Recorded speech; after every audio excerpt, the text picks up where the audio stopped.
Doctor Raghunath Mashelkar भी इस वक्त हमारे साथ हैं, रतन टाटा के करीबी में से एक हैं। डॉक्टर रघुनाथ जी, सवाल यही है मेरा, मैं तो सिर्फ जानना चाह रही हूँ, बातों के जरिए महसूस करना चाह रही हूँ इन तस्वीरों को, और देश को भी बताना चाह रही हूँ कि रतन टाटा की ये शख्सियत, जिसे मैं फिर कह रही हूँ कि मैं शब्दों में पिरो नहीं सकती, मैं बता नहीं सकती कि वो क्या थे। शीर्ष पर पहुंचकर ग्राउंड से जुड़े रहना, मानवता की मिसाल पेश करना, दानवीर बने रहना, सहनशील बने रहना, सरलता और सहजता को प्रकट करना। आप बताइए कैसे याद कर रहे हैं आज उन्हें देश के सामने।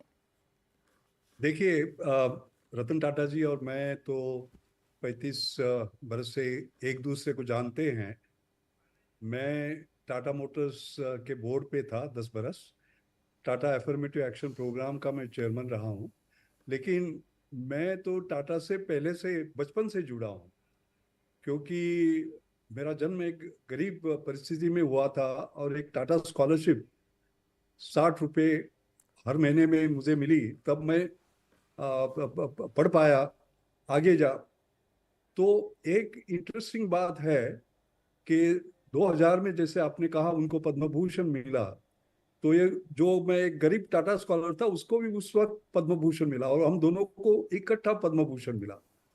और वो किसने दिया?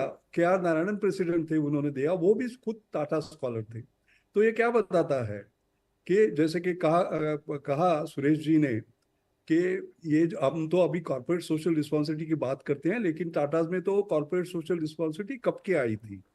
तो ये जो उनकी JRD टाटा हो, जयंत टाटा हो, इनकी ये जो लीगेसी थी वो रतन टाटा जी ने आगे चलाई है। ये पहली बात है। दूसरी बात यह है कि केवल ये महान उद्योगपति नहीं थे, महान व्यक्ति थे। मैं उनको बहुत नजदीक से जानता हूँ। सिंपल लिविंग हाई थिंकिंग उनका था। सादगी हो, विनम्रता हो, शालीनता हो, इंटीग्रिटी, सिंप्लिसिटी एंड ह्यूमिलिटी, वो उनके साथ हमेशा जाती थी। मैं तो कहूँगा वो तो अजात शत्रु थे, सबके प्यारे थे। कोई उनके बारे में दूसरी की ऐसी बात नहीं करता था। ये तो दूसरी बात कहूँगा। तीसरी बात मैं ये कहना चाहता हूँ, क्योंकि कैम्ब्रिज यूनिवर्सिटी में मुझे पता है, याद है अभी, कि उनको ऑनरी डॉक्टरेट मिली थी और उसी दिन जज बिजनेस स्कूल में मेरा भाषण था। तो रात को वो एक उनके ऑनर में एक पार्टी हुई थी और लॉर्ड मार्टिन रीज वगैरह आए थे। और मुझे अभी तक याद है कि मेरे पास वो कैवेंडिश लेबोरेटरी के डायरेक्टर बैठे थे। तो मैंने अभिमान से उनको कहा, मैंने रतन टाटा जी के उंगली की और कहा कि आप किस व्यक्ति को देख रहे हैं? ये व्यक्ति आज ब्रिटेन में ज्यादा से ज्यादा जॉब दे रहे हैं। क्यों जॉब दे रहे हैं? जैसे कि कहा गया, टाटा टेटली, जागौर हो, कोरस हो, TCS हो।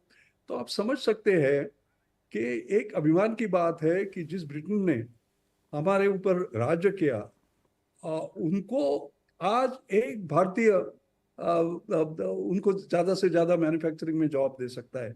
ये जो ग्लोबल इम्प्रिंट उन्होंने की है वो उनके विजन के कारण थी कि इंडिया, अब जैसे कि अपने आदरणीय प्रधानमंत्री कहते हैं, आत्मनिर्भर भारत। आत्मनिर्भर भारत के लिए आत्मविश्वास चाहिए कि yes I can, yes I will do, और वो उन्होंने करके दिखाया। मेरे ख्याल में ये बहुत है। और आखिरी बात तो मैं ये कहना चाहूंगा कि जैसे नैनो कार की बात करते हैं, तो वो मुझे एक दफा कह रहे थे कि एक स्कूटर पे उन्होंने देखा पति है, पत्नी है, बच्चे हैं और भीग रहे थे बरसात में। तो उन्होंने कहा कि अगर मैं ऐसी कार बना दूं कि उनको भीगना ही न पड़े और ये अफोर्डेबल कार बने, तो उन्होंने वो नैनो कार बनाई। उसमें बड़ा इनोवेशन था। वो बिजनेस में सक्सेसफुल नहीं हुई, लेकिन उसके पीछे जो भावना थी ना, वो बहुत बड़ी थी। तो मैं तो कहूँगा कि रतन टाटा मेरे लिए इनोवेशन, कंपैशन और पैशन उनके जैसा मैंने देखा नहीं है। और मैं समझता हूँ कि वो व्यक्ति नहीं थे, ये संस्था थे। He was not an individual, he was an institution. व्यक्ति तो जाते हैं, लेकिन संस्था रहती है। ये संस्था रहेगी और वो प्रेरणादायी रहेगी। जैसे टाइमलेस इंस्पिरेटर जैसे हम कहते हैं, वैसे वो रहेंगे। बिल्कुल, देखिए उस इंस्टीट्यूशन से सीखने के लिए मिलता है, उस इंस्टीट्यूशन से प्रेरणा मिलती है, और ये समझ में आता है कि उच्च पद पर होकर भी आपको कैसे सरल रहना है, कैसे सहज रहना है, कैसे राष्ट्रवादी रहना है और कैसे भारत के नाम को आगे बढ़ाना है।